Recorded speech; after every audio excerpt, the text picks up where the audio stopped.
আসসালামু আলাইকুম। কেমন আছেন সবাই? আশা করি ভালো আছেন। আজকে আমি আপনাদের সামনে নতুন একটি ভিডিও নিয়ে চলে এসেছি। আজকে আমি আপনাদের সাথে আলোচনা করব শারীরিক প্রতিবন্ধী এবং দৃষ্টি প্রতিবন্ধী নিয়ে। সুস্থ সবল শিশু সকলেরই কাম্য, কিন্তু আসলে আমাদের চারপাশে অনেক শারীরিক প্রতিবন্ধী এবং দৃষ্টি প্রতিবন্ধী শিশু রয়েছে, যাদেরকে আমরা আসলে এখনো অনেক পরিবারে ঘরবন্দি করেই রেখে দেই। তাদেরকে এখনো আমরা শিক্ষার আলো থেকে বঞ্চিত করে রেখেছি।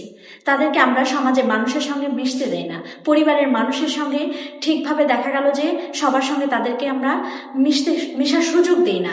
পরিবারে যখন আত্মীয় স্বজন বেড়াতে আসে, আমরা তাদের সঙ্গে তাদেরকে মিশার একটা কথা বলার বা তাদের যে একটা আদান প্রদান, আমরা এই সুযোগটা তাদেরকে দেই না। তাদেরকে আমরা ঘরের মধ্যে বন্দি করে রেখে দেই।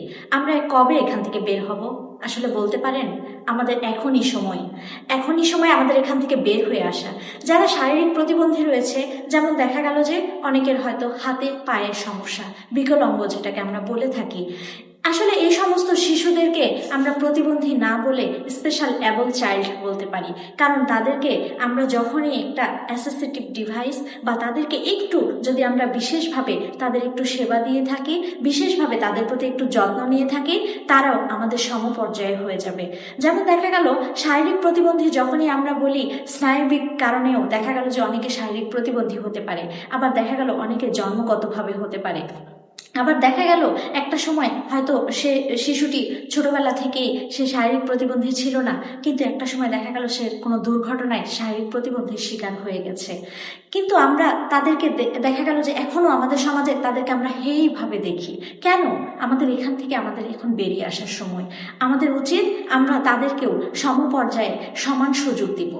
শিক্ষা থেকে শুরু করে চাকরি, প্রত্যেকটা সেক্টরে তাদেরকে আমরা সমানভাবে এগিয়ে নিয়ে যাওয়ার জন্য আমাদেরকেই তাদের পাশে দাঁড়াতে হবে, কারণ তারা আমাদের মধ্যে একজন।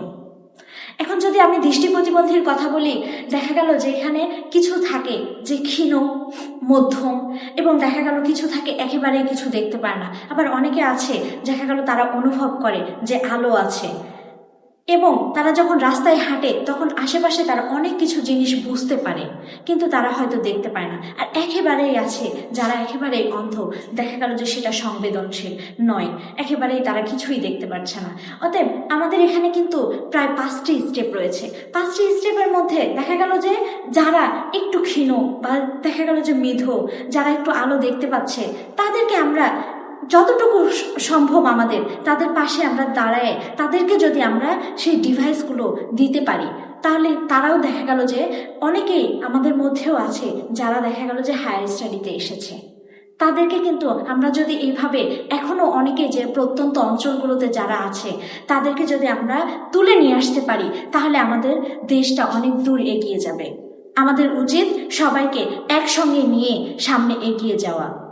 তাই এই দৃষ্টি প্রতিবন্ধী শিশুদেরকে বা এই দৃষ্টি প্রতিবন্ধী যে সমস্ত শিক্ষার্থী রয়েছে যারা এখনো সুযোগ পাচ্ছে না, তাদেরকে আমাদের সমপর্যায়ে নিয়ে আসা আমাদের সকলেরই দায়িত্ব এবং কর্তব্যের মধ্যে পড়ে। আজকে এই পর্যন্ত। এই বিষয়ে যদি আপনাদের আরো বিস্তারিত কিছু জানার থাকে, তাহলে আপনারা কমেন্টের মাধ্যমে জানাবেন। আমি ইনশাল্লাহ আপনাদের উত্তর দেওয়ার চেষ্টা করব। ধন্যবাদ সবাইকে। আল্লাহ হাফেজ।